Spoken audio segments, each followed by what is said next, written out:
Good morning. You just listened to Hammock Style by Silent Partner on UKU1, broadcasting in all of Europe. And next up, we have Don't Hate Me by Jigglebox.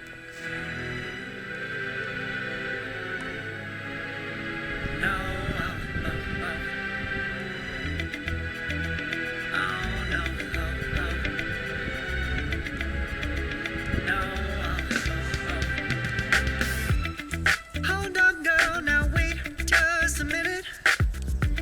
I've got something to Good morning. My name is Steven, and I'm here with my co-host Martin. Hello, yes, and we're broadcasting from UK Euro 1. So, Steve, do you have any weather news? Yes, in fact, it looks like it isn't going to be pissing down in most of Europe today. Well, isn't that lucky for all of the survivors out there? Yeah, it is, and speaking about survivors, I'm about to get Europe to kick push. What? I mean, they're getting out of Europe. Oh, no. Don't worry. They got somewhere again. Okay, good. Now, let's move on to our next bit of music.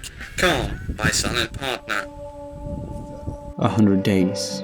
100 days has it been since UN called a complete evacuation on the entire Europe. It was all over the news, radio, even social media was bombed with the news. The newspapers printed big headline: "Contamination! Get out before it's too late."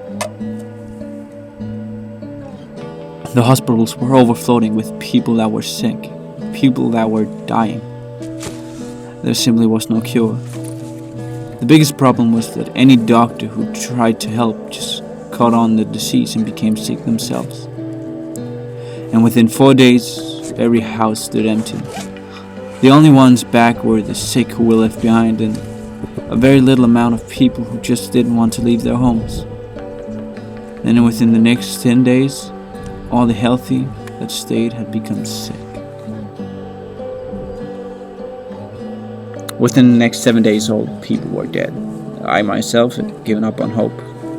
At that point, there were set big walls all around the entire Europe, with only 21 gates for people to get in or out.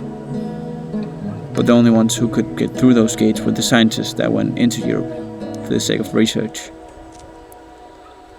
The few people that were left lived of scavenging whatever they could, living of what was left of society. Once in a while you could even hear a shot that either meant someone was hunting for food, people, or two people simply got into an argument which ended badly. There was no hope left for Europe. The only rational thing to do was to try and get out, but the people that tried mostly got killed, maybe by cannibals waiting for the people to arrive at the walls and then eat them. Or maybe by the soldiers standing on the walls simply because they were afraid they would get infected. But I never wanted to leave Europe. I wasn't sick, so I had to be immune, and I did like my new life.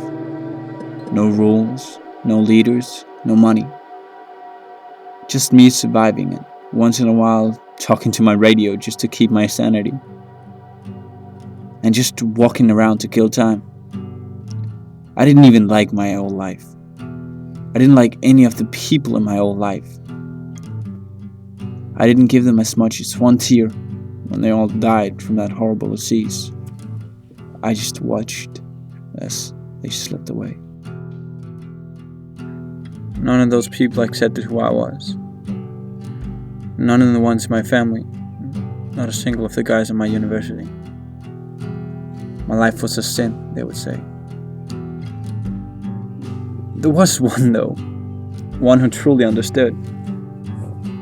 A girl, Jenna. She was my best friend.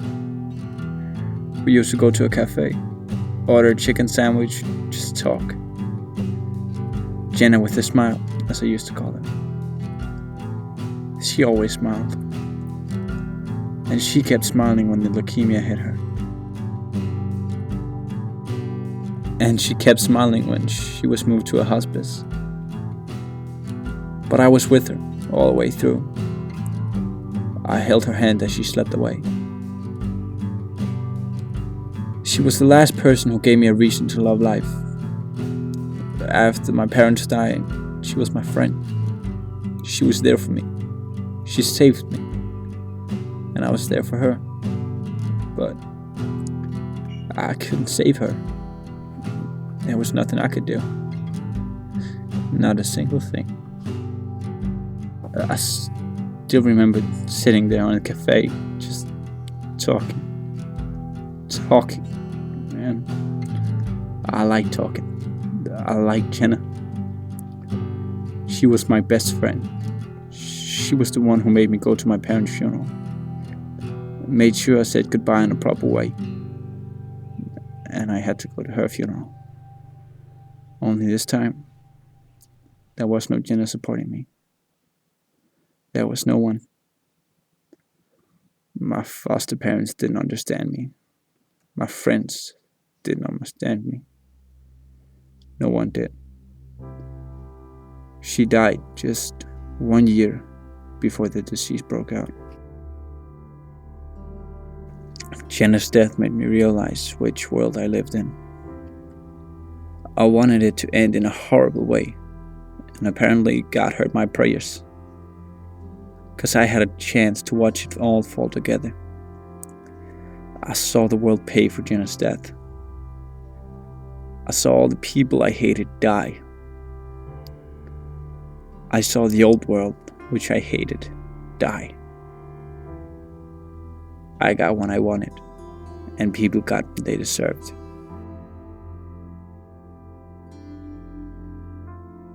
But I really liked my new life.